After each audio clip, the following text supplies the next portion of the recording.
تر هغې چې د روزونکو پورې مربوط ته دا د دولتونو ترمنځ دا تعهدات کېدای شي،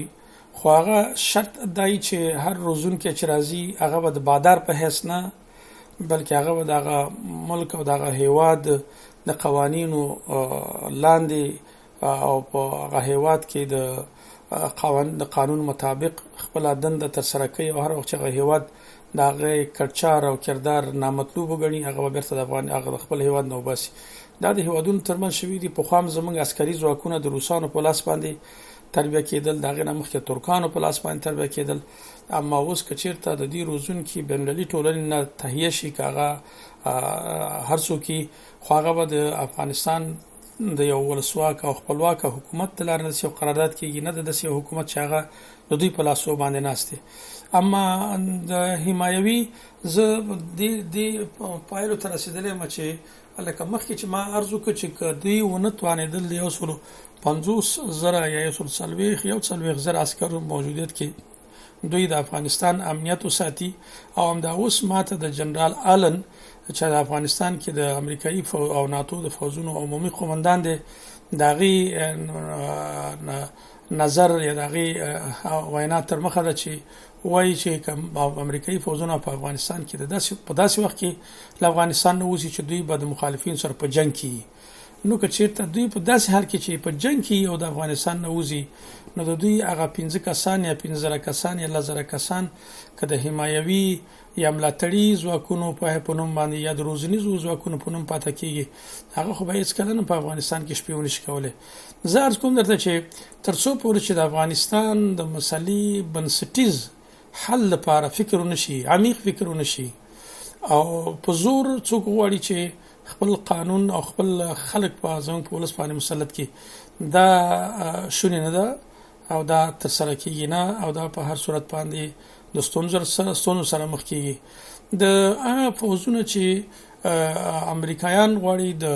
ستراتیژیک د تړون له لارې په حمایوي توګه په افغانستان کې یا د روزنیزو مسایلو لپاره وساتي، زما عرض دی چې هغه ستراتیژیک تړون د مخالفین لخوا نه، د افغانستان د ټولو سیاسي کړیو لخوا نه هغه مسترد شوی دی،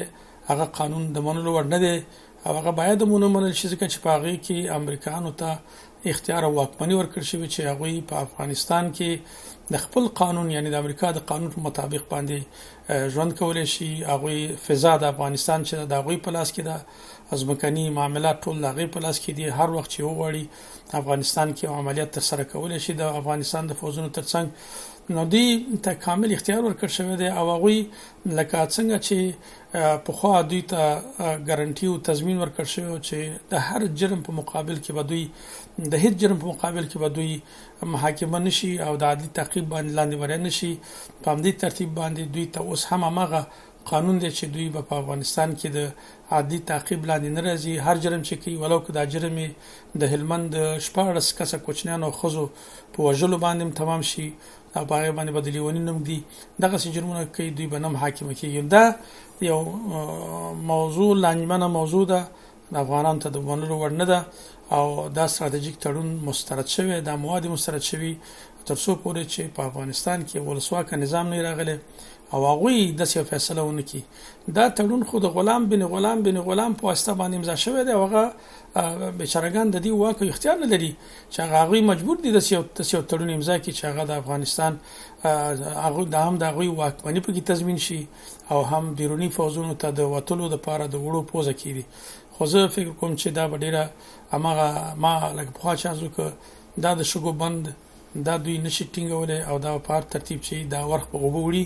او چې اوبه یې وړ هر څه لاهو کوي. مخکې نه چې لاهو شي، هماغه عرض بیا تکراروم چې پکار ده چې د افغانستان د مسلې د حل لپاره یو بنسټیز لاره پیدا شي، او هغه لاره د مخالفینو او د بینالمللي ټولنې تر نامه لاندې د امریکایانو سره د خبرو کولو لاره ده، او دا لاره باید خپله شي، ځکه دا سیاسي او د سولې لاره ده، جنگ د حل لاره نه ده. د امریکایان که وځي د افغانستان نه، باید دغسې یو لاره نه وځي، نه د شیکاګو تړون او نه د بل تړون د لارې نه، چې دوی غواړي